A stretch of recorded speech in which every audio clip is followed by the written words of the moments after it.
everyone, and welcome to my first installment of my film photography series titled What is Film? I am going to be starting with the basics today, explaining exactly what film is. I know a lot of you probably remember your parents using film cameras, most likely the disposable ones when you were younger. I know I remember that at least.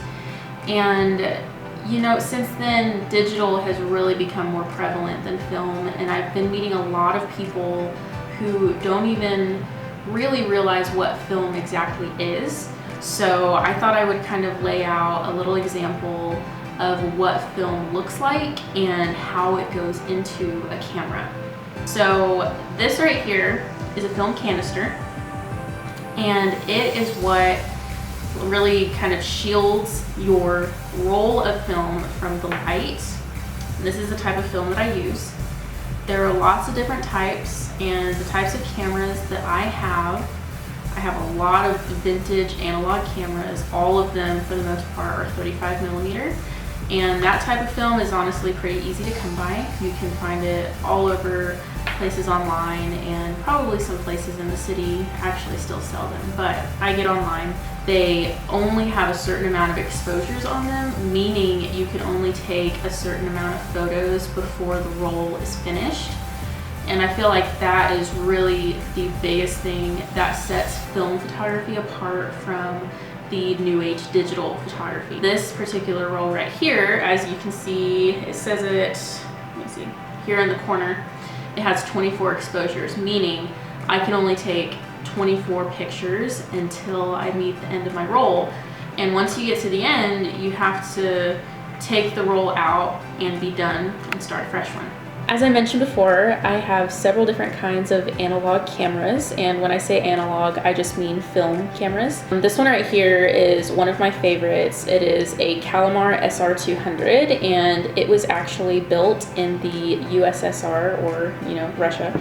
It is probably dating back to late 60s, maybe early 70s, but it's a pretty old thing, and when you pick it up, it's pretty dang hefty. So this is a 35mm camera, and it takes 35mm film like this, and it's, it kind of seems complicated because every camera is slightly different, but once you get the flow down on how to work these cameras, it's pretty easy to figure it out. This one right here just pops open. Let me see if I can do it real quick. Pops open by this little lever, and we just put the film into the back of the camera.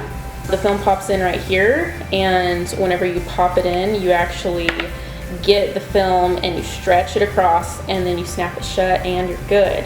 So that is the first step to learning film photography. It's not a ton, but this is the most important step. Just what is film? This is how you load it, and this is what it looks like. Thanks for watching, guys. I know this was a really simple first video, but it's a good introduction. And if you are interested in learning more about film, make sure to subscribe to my monthly story letter. I will be sending out my series describing what film is and really what the process is of learning it and really what all goes into it. And if you're interested in that, definitely subscribe. If you have any questions or just any comments to add, you can comment on this post below, and I will definitely be getting back with you. This is an awesome medium and an awesome art form that I am so excited to be sharing with you guys. I think it's going to be an amazing journey ahead, and I thank you so much for following me.